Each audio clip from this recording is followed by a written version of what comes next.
Peppers Entertainment Television. Turn on the heat.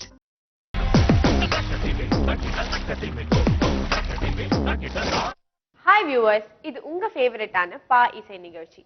ஒவ்வொரு வாரமும் இந்த நிகழ்ச்சியில நீங்க அருமையான இசை விருந்த பார்த்துட்டு வரீங்க. அந்த வரிசையில இன்னைக்கு நாம ஒரு குழல் இசை விருந்த பார்த்து ரசிக்க போறோம். மிக பிரபலமான ஒரு குழல் இசை கலைஞர் பிரபஞ்சம் திரு எஸ் பாலச்சந்திரன் அவர்கள். அவரை சந்திச்சு அவருடைய இசை பயணத்தை பத்தி பல விஷயங்கள் தெரிஞ்சுக்க போறோம். நிகழ்ச்சிக்கு போலாமா?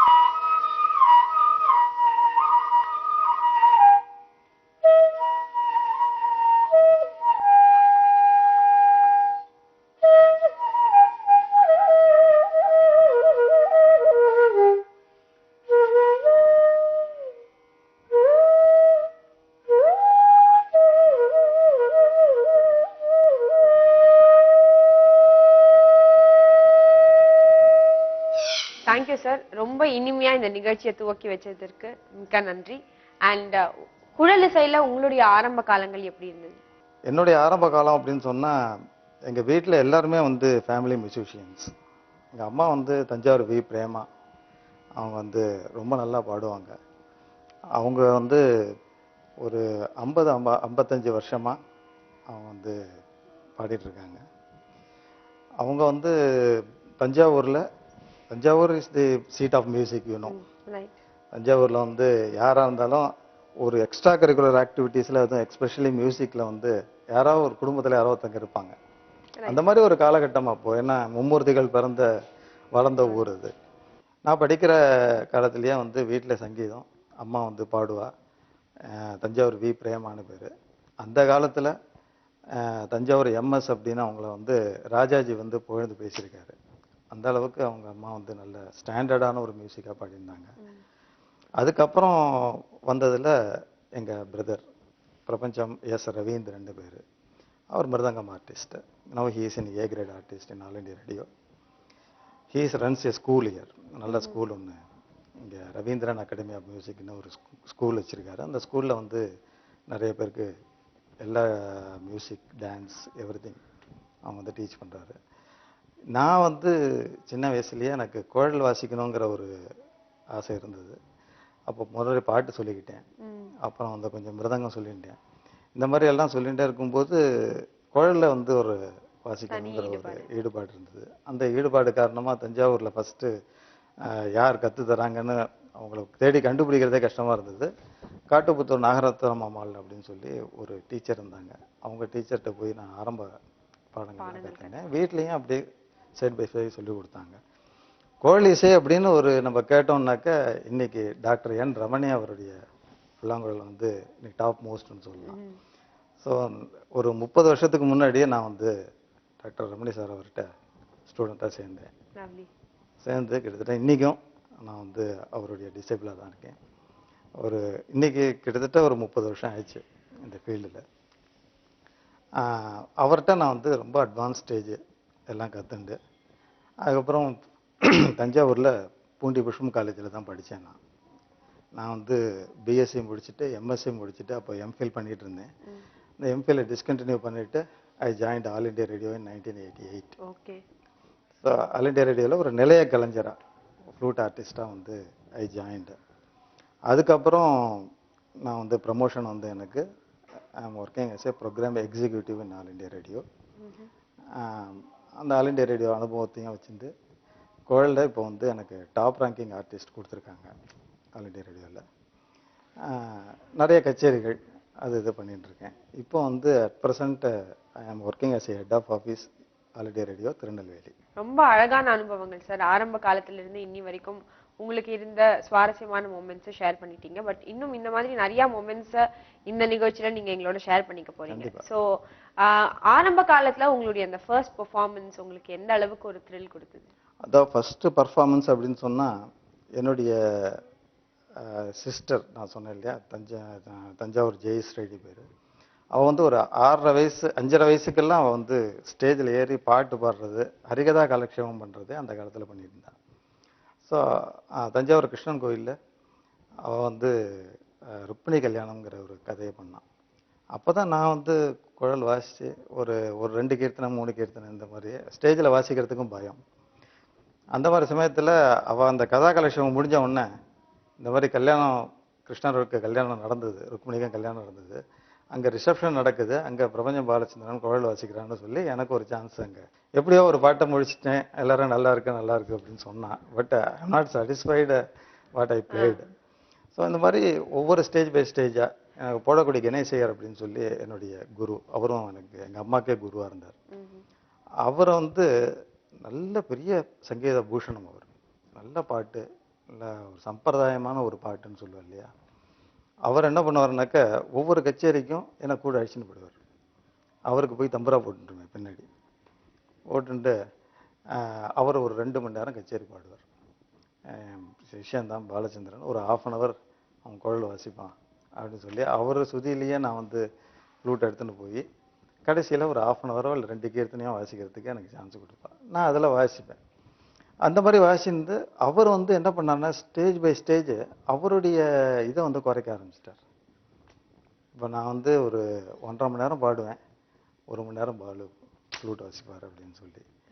அதுக்கப்புறம் என்ன பண்ணாருனாக்கா நான் 1 மணி நேரம் பாடுறேன், 1.5 மணி நேரம் வந்து ஒரு குழல் வாசிப்பார் அப்படின்னு. ஒரு ஸ்டேஜில் என்ன நான் ஒரே ஒரு பாட்டு பாடிட்டு இறங்கிடுறேன், பிரபஞ்சம் பாலச்சந்திரன் ஃப்ளூட் வாசிப்பார். ஆனால் அந்த அளவுக்கு என்னை வந்து அவர் கொண்டு வந்தார்.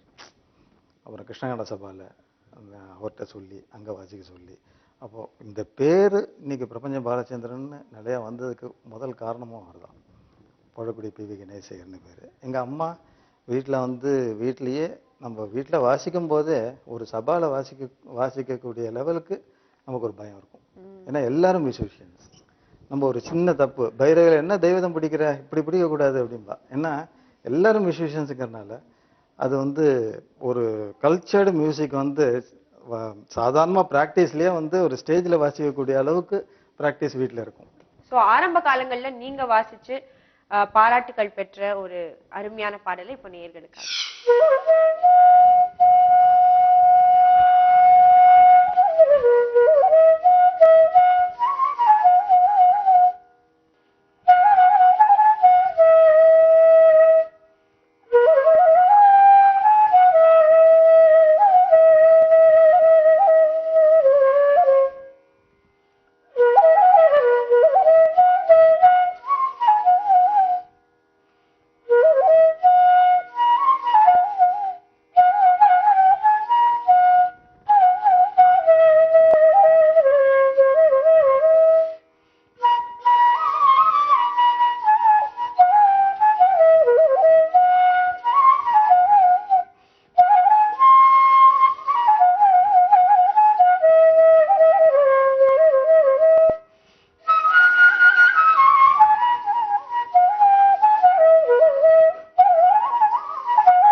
இப்போ இங்க வந்து இவ்வளவு ஃப்ளூட்ஸ் வச்சிருக்கீங்க, ஒரு ஃப்ளூட்டுக்கும் என்ன டிஃபரன்ஸ் அண்ட் இப்போ இந்த ஃப்ளூட் இன்ஸ்ட்ருமெண்ட் அத பத்தி கொஞ்சம் விவரமா சொல்லுங்க.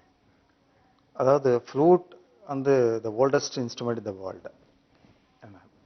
அதாவது இன்னைக்கு வந்து 40,000 வருஷத்துக்கு முன்னாடி ஜெர்மனியில் எல்லோ வேலி அப்படிங்கிற ஒரு ஆர்கியாலஜிக்கல் சைட்டில் அவங்க வந்து அன்எர்த் பண்ணியிருக்காங்க.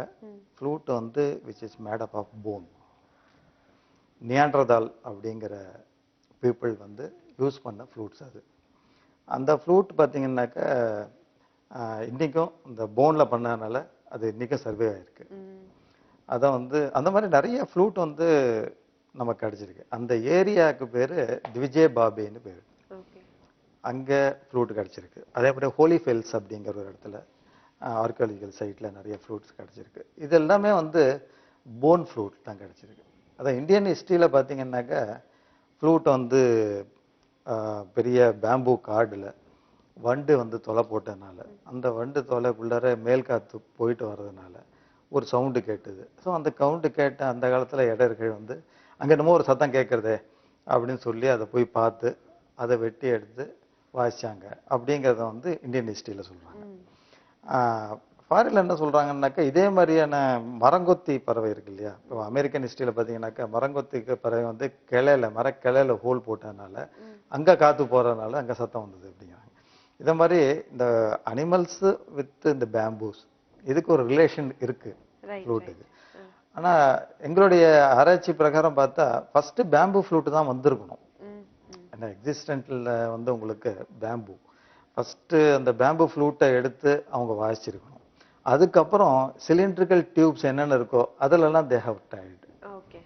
அப்போ வந்து இதில் பண்ணியிருக்கலாம், போனில் பண்ணியிருக்கலாம். ஸோ மெட்டல், போன் இந்த மாதிரிலாம் நிறையா பண்ணியிருக்காங்க. இப்போது 40,000 வருஷம் முன்னாடினாக்கா அதோடைய எக்ஸிஸ்டன்ஸ் பாருங்க. இப்போது நம்ம இதில் வந்து கிருஷ்ணர் ஃப்ளூட் வாசிச்சார் அப்படின்னு சொல்லுவாங்க இல்லையா. கிருஷ்ணர் தான் வந்து ஃப்ளூட்டுனாலே கிருஷ்ணர் தான் வந்து அவரை வந்து திரேதா யுகத்தில் வாசிச்சார் அப்படின்னு சொன்னால் ஒரு யுகம்ங்கிறதே எத்தனையோ வருஷங்கள் ஆகுது. ஸோ அதோட எக்ஸிஸ்டன்ஸ் எக்ஸாக்டாக நமக்கு வந்து எத்தனை வருஷத்துக்கு முன்னாடி இது ஆரம்பிச்சது அப்படிங்கிறது ஸ்டோன் ஏஜ்லேருந்து தான் எடுத்துக்கணும். நம்ம அப்போலேருந்தே வந்து குழல் வாசிட்டு வராங்க. நீங்கள் ஃப்ளூட்டை பற்றி கேட்டோன்னே அது ஒரு 4 வகையாக பிரிக்கலாம். அது எதை வச்சு பிரிக்கலாம் அப்படின்னு பார்த்தா ப்ளோயிங் எப்படி பண்ணுறாங்களோ அதை வச்சு பிடிக்கலாம். இது எப்படி பிரிக்கிறாங்க அப்படின்னு பார்த்தா ஃபர்ஸ்ட் வந்து எண்ட் ப்ளோயிங் ஃப்ளூட்ஸ்னு பேர். அந்த ஃப்ளூட்டுக்கு மேலே வந்து இப்போ எம்பச்சர் அப்படின்னு சொல்லுவாங்க. இந்த குழல்ல இது மவுத் ஹோல்னு சொல்லுவாங்க. இதெல்லாம் வந்து தான சுரங்கள் வாசிக்கிறதுக்கான சுரங்கள் சொல்லுவாங்க. இந்த மவுத் ஹோலே இல்லாமல் ஒரு ஃப்ளூட் எடுத்தாங்க அவங்க ஆர்கியாலஜிக்கல் சைட்ல. ஸோ அதை எப்படி வாசிக்கிறது அப்படின்னு பார்த்தா இந்த இடத்துல வந்து எப்பவுமே வந்து லெஃப்ட் வந்து கவர் ஆயிருக்கும். இது நேச்சுரல் கணு. இந்த கணு வந்து கவர் ஆயிருக்கும். இந்த இடத்துல ஒரு ஹோல் இருந்தது. ஸோ இப்படி வாசிக்க முடியுமா ஃப்ளூட்ல அப்படின்னோடனே அதுக்கு பேர் ஒப்ளிக் டைப் ப்ளோயிங் அப்படின்னு சொல்லுவாங்க. ஸோ அந்த டைப் ப்ளோயிங்ல தான் அந்த காலத்தில் வாசிச்சிருக்காங்க. அது வந்து எண்ட் ப்ளோயிங் ஃப்ளூட்னு சொல்லுவாங்க. அந்த ஃப்ளூட்டுடைய ஹிஸ்டரி அண்ட் அதோடைய ட்ரெடிஷன் பார்த்தீங்கன்னாக்கா இன்னைக்கு ஜப்பானில் சாகுஹாச்சி அப்படிங்கிற ஒரு ஃப்ளூட்டை வச்சுக்கிறாங்க. ஸோ அவங்கெல்லாம் வந்து இப்படி வச்சு தான் வாசிப்பாங்க. ஸோ அந்த ஃப்ளூட்டோடைய நேச்சர். அதுக்கப்புறம் நெக்ஸ்ட் வந்து ஃபிப்பிள் டைப் ஃப்ளூட்ஸ் வந்து இந்த இடத்துல ஒரு சின்ன ஹோல் போட்டு நம்ம சாதாரணமாக நீங்கள் இந்த விசில்லாம் பார்த்தீங்கன்னாக்கா விசில் ஊதுற மாதிரி இருக்கும். அந்த விசில் மாதிரி ஒரு அமைப்பை வந்து இங்கே ஃபிக்ஸ் பண்ணியிருப்பாங்க. ஸோ அதில் வந்து ஈஸியாக ப்ளோ பண்ணலாம். அதில் ப்ளோ பண்ணுற மாதிரி வாசிக்கிற டைப் எல்லாம் விசில் டைப் ஃப்ளூட்ஸ்னு வந்தது. அந்த விசில் டைப்னா ஃபிப்பிள் ஃப்ளூட்ஸ் அப்படின்னு சொல்லுவாங்க. அதுக்கு ஃபிளாஜுவலேட் அப்படிங்கிற ஒரு ஃப்ளூட் வந்து இன்றைக்கும் ஃபேமஸாக இருக்குது. ரெக்கார்டர் அப்படிங்கிற ஒரு ஃப்ளூட்டும் இன்றைக்கி ரொம்ப ஃபேமஸாக இருக்குது. ஸோ அதெல்லாம் வெஸ்டர்ன் மியூசிக்கில் அவங்க வாசிச்சிருந்துருக்காங்க. அதுக்கு வந்து இது நெக்ஸ்ட் வந்து டிரான்ஸ்வர்ஸ் டைப்னு சொல்லுவாங்க. அதுக்கு தான் இந்த மாதிரி எம்பச்சர் வச்சு சைட் ப்ளோயிங். இந்த சைட் ப்ளோயிங்கில் தான் வந்து நிறைய ஃபெசிலிட்டிஸ் கிடைச்சிது. ஸோ வந்து எவ்வளோ ப்ளோயிங் டெக்னிக்ஸ் இருக்குது நிறையா. எவ்வளோ அழுத்தம் கொடுக்கலாம், எந்த இடத்துல வந்து சாஃப்ட் பண்ணலாம், அந்த மாதிரி கண்ட்ரோல் இன் ப்ளோயிங் அதெல்லாம் வந்து இந்த மாதிரி டைப் ஃப்ளூட்டில் நிறையா பண்ண முடிஞ்சுது. அதனால் இதை வச்சு இன்னும் அந்த பசிபிக் ஏரியாலெலாம் இருக்கிற தீவுகளெல்லாம் அங்கே நிறையா பழங்குடியினர் இருக்காங்க. அவங்க வந்து மூக்கால வசிப்பாங்க. So they will play the flute with the blowing வந்து நோஸால வச்சுப்பாங்க. So nose type. ஸோ இப்போ edge blowing, whistle type, transverse side blowing and then மூக்கால வச்சுக்கிறது. இந்த 4 டைப்பை நம்ம வந்து பார்க்கலாம். இப்போ இருக்கிறதுல ரொம்ப ஃபேமஸ்ங்கிறது வந்து விசில் டைப் அண்ட் ஆல்சோ இது டிரான்ஸ்ஃபர் டைப். பட் பர்டிகுலர் பிளேஸில் சைனா அண்ட் தென் இந்த பக்கம் பார்த்தீங்கன்னாக்கா ஜப்பானில் இதிலெல்லாம் வந்து இன்றைக்கும் அந்த ஒப்ளிக் டைப் ப்ளோயிங்கில் அவங்க வந்து சாகுஹாச்சிங்கிற ஃப்ளூட்லாம் வாசிட்டு இருக்காங்க. சோ ஆரம்ப காலங்கள்ல நீங்க வாசிச்சு பாராட்டுகள் பெற்ற ஒரு அருமையான பாடலை இப்போ நேயர்களுக்காக.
சார், ஃப்ளூட் பத்தி அழகான பல விஷயங்கள் சொன்னீங்க. உங்களுடைய மியூசிக்கல் கரியர்ல இருந்த ஹை பாயிண்ட்ஸ் அத பத்தி இப்ப சொல்லுங்க. மியூசிக்கல் கேரியர் வந்து எனக்கு ஒரு பெரிய பாக்கியம் அப்படின்னாக்க ஒரு கல்ச்சுரல் ஆர்கனைசேஷன்ல வேலை பார்த்தது தான். இப்போ இன்னும் வேலை பார்த்துட்டு இருக்கேன். கல்ச்சுரல் ஆர்கனைசேஷன் இந்த சென்ஸ் இப்போ ஆல் இண்டியா ரேடியோ, எல்லா மியூசிஷியன்ஸையும் மீட் பண்ணக்கூடிய ஒரு இடம். ஸோ அதில் வந்து மியூசிக்கு ஹெட்டாக நான் வந்து கிட்டத்தட்ட ஒரு இங்கே மெட்ராஸ்லேயே வந்து கிட்டத்தட்ட 9-10 வருஷம் நான் வந்து மியூசிக் ஹெட்டாக இருந்திருக்கேன். நிறைய பேர்கிட்ட பழகக்கூடிய ஒரு வாய்ப்பு கிடைச்சிது. செம்மங்குடி சீனிவாசையர் அவர்கிட்டேருந்து எம்.எஸ். சுப்புலட்சுமி, டி.கே. பட்டமாமா, இந்த மாதிரி எல்லார்ட்டையும் நம்ம வந்து பழகக்கூடிய ஒரு வாய்ப்பு கிடைச்சிது.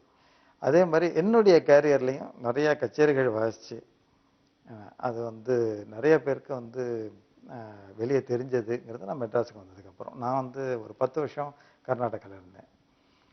அது ஆல் இண்டியா ரேடியோ ஜாப். நான் பெங்களூரில் ஜாயின் பண்ணேன், பெங்களூருக்கு போனேன். அங்கேருந்து நான் வந்து சென்னைக்கு வந்தேன். சென்னைக்கு வந்த உடனே எனக்கு ஓரளவுக்கு நல்ல பேர்லாம் கிடச்சிது.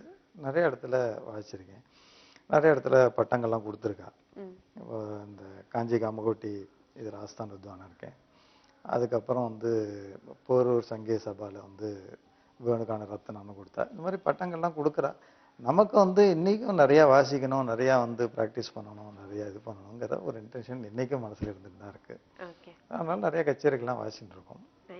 இப்போ நீங்கள் வந்து அடுத்த தலைமுறையினருக்கு இந்த அழகான கலையை பாஸ் ஆன் பண்ணுறதுக்கு என்ன பண்ணிட்டு இருக்கீங்க? இப்போ வந்து நிறைய பேர் வந்து என்னோட விஷயங்களை வந்து ஓரளவுக்கு கச்சேரி வாசிக்கிற லெவலுக்கு வந்திருக்காங்க, நிறையா ஸ்டூடெண்ட்ஸு. அதே மாதிரி என்னுடைய குருநாதர் ரமணி சாருக்கு வந்து ஆல் ஓவர் வேர்ல்டு ஸ்டூடெண்ட்ஸ் இருக்காங்க. அவர் thousands ஆஃப் ஸ்டூடெண்ட்ஸ் அவருக்கு. அவர் வந்து அத்தனை பேருக்கும் வந்து அவரால் கிளாஸ் எடுக்கிறதுங்கிறது கஷ்டம். அதனால he wanted to start a branches of Ramani's Academy of Flute. So அந்த அகாடமி மூலியமா பிரான்ச்சஸ் வந்து இப்போ மயிலாப்பூரில் அவங்க வீட்டிலேயே அவர் எடுக்கிறாரு. ஸோ இப்போ மந்தவெளியில் என்னுடைய கொலீக் திருவாரூர் சாமிநாதன் ஒருத்தர் அவர் எடுப்பார். ஸோ சாலிகிராம ஏரியாவில் யாராவது ஃப்ளூட்டு கற்றுக்கணும்னு சொன்னால் அங்கே இருக்கிற பிரான்ச்சு நான் எடுப்பேன். ஸோ இந்த மாதிரி நிறைய ஸ்டூடெண்ட்ஸ் வந்து ஃப்ளூட். ஆனால் இதில் ஒரே ஒரு பெரிய விஷயம் என்னென்னா, நிறைய பேர் வந்து ஃப்ளூட்டு கற்றுக்க வர மாட்டேங்கிறாங்க. அதில் சில டிஃபிகல்ட்டிஸ் இருக்குது. இப்போ ஏதோ ஒரு இன்ஸ்ட்ருமெண்ட் எடுத்ததுனாக்கா ஃபஸ்ட்டு எடுத்தோன்னா சத்தம் வந்துடும். இப்போ ஆர்கனை வாசிக்கணும் அப்படின்னு சொன்னால் அதில் சுவிட்செல்லாம் போட்டு விட்டு கையை வச்சாங்கன்னா சான்னு சத்தம் கேட்டுவிடும். இதுக்கு சத்தம் வர்றதுக்கே ஒரு வாரம் ஆகும். ஏன்னா அது ஹவு டு ப்ளோ, அந்த ப்ளோயிங் வந்து பர்ஃபெக்டாக அந்த இதுக்குள்ளார போகணும், ஹோல்குள்ளார போகணும். அதுக்கு ரிக்வயர்ஸ் லாட் ஆஃப் ப்ராக்டிஸ். அதெல்லாம் பண்ணி நிறைய பேரும் வந்து கற்றுக்குறாங்க. இப்போ வந்து நல்ல ஒரு அவேர்னஸ் வந்திருக்கு, நானும் வாசிக்கணும் அது பண்ணுங்கிறது அதெல்லாம் வந்துட்டு இருக்காங்க.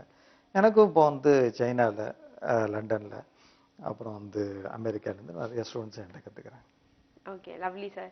அண்ட் நீங்க டிஃப்ரெண்ட் ஸ்டைல்ஸ் ஆஃப் மியூசிக் பத்தி சொன்னீங்க. அண்ட் அதுல நீங்க ஹேண்டில் பண்ற ஸ்டைல்ல ஒரு அழகான பாடல் நம்ம நேயர்களுக்காக. கண்டிப்பா.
உங்களுடைய இவ்வளவு வருடங்கள் உங்களுடைய இந்த மியூசிக் கரியர்ல நீங்க எங்கெல்லாம் டிராவல் பண்ணிருக்கீங்க? அண்ட் உங்களுடைய ஒரு இன்னி வரைக்கும் மறக்க முடியாத பெர்ஃபார்மன்ஸ்னா அது எது?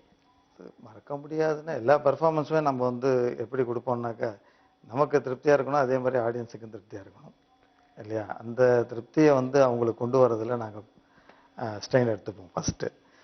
இன்னொன்று வந்து all over Europe and then Singapore நான் வந்து நிறையா ட்ராவல் பண்ணி நிறையா கச்சேரிகளை வாசிச்சிருக்கேன். இப்போ நீங்கள் யூரோப்லாம் பார்த்தீங்கன்னாக்கா, அவங்க பாரிஸில் என்ன பண்ணுவாங்கன்னாக்கா, டிவெல்லான்னு ஒரு தேட்டர் இருக்குது. அந்த தேட்டரில் ஒரு 800 பேர் வந்து அங்கே கெப்பாசிட்டி வச்சுங்களேன். முதல் நாளைக்கு நீங்கள் என்ன வாசிங்களோ அதே அடுத்த நாளைக்கும் வாசிக்கணும். ஸோ அங்கே 1600 பேருக்கு மேலே மெம்பர்ஸ் இருப்பாங்க. ஸோ ஒரு இடத்துல நீங்கள் என்ன வாசிக்கிறீங்களோ அதையே திருப்பி வாசிக்க சொல்லுவாங்க. எங்களுக்கு அது ரொம்ப கஷ்டமாக இருக்கும். ஏன்னா கல்பனா சங்கீதமாக வாசிக்கிறத எப்படி திருப்பி வாசிக்கிறது? என்ன வேணால் அதே பாடல்களை அதே வாசிக்கலாம். அவங்க என்னன்னாக்கா, நீங்கள் போன தடவை என்ன நேற்றுக்கு என்ன வாசிக்கிறோம் அதே தான் வாசிக்கணும், என்ன அந்த லிசனர்ஸ் இது மெம்பர்ஸ் கேட்கணும் அதை அப்படிம்பாங்க. அதனால் நம்ம வந்து என்னைக்கு இருந்தாலும் practice makes a man perfect. அந்த விஷயத்தில் எனக்கு வந்து எப்போதும் ப்ராக்டிஸ் அந்த ப்ராக்டிஸ் வந்து விடாமல் பண்ணிட்டுருக்கோம்.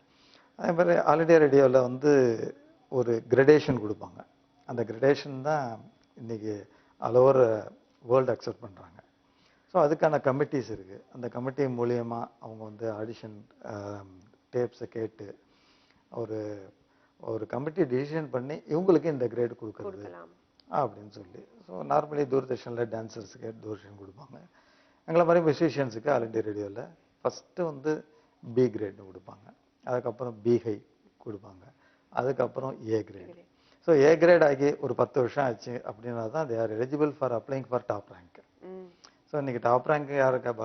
பாலமுரளி கிருஷ்ணா சார் இருக்கார், அப்புறம் வந்து எஸ்பிபி சார் இருக்கார். இந்த மாதிரி அவங்க டாப் ரேங்கிங்கில் நிறைய பேர் இருக்காங்க. அந்த லெவலுக்கு வரணுன்னாக்கா at least you should perform in a great for more than 10 years. So அந்த 10 years பர்ஃபார்மன்ஸ் முடிஞ்சதுக்கு அப்புறம் they can apply, then they may got it for top rank. So அந்த டாப் ரேங்கிங் எனக்கு வந்திருக்கு. ஸோ நாங்கள் வந்து 30 வருஷமாக வாசிச்சுட்டு இருக்கோம். அந்த டாப் ரேங்கிங் கொடுத்துருக்காங்க. இந்த மாதிரி நம்மளுடைய ப்ராக்டிஸ், நம்ம வந்து ஒரு ஜனங்களை வந்து எப்படி எந்த பாட்டு வாசிச்சா அந்த ரசிகர்களுக்கு பிடிக்கும், இதை வந்து நம்ம நிறையா பார்த்துட்டு அந்த எக்ஸ்பீரியன்ஸ் வர வர நம்மளும் வளருவோம், அவங்களுக்கும் நல்ல சங்கீதம் கிடைக்கும். லவ்லி சார், அழகா சொன்னீங்க. அண்ட் நிகழ்ச்சியின் நிறைவா உங்களுடைய ஒரு ஃபேவரட்டான பீஸ் இப்போ நேயர்களுக்காக. கண்டிப்பா.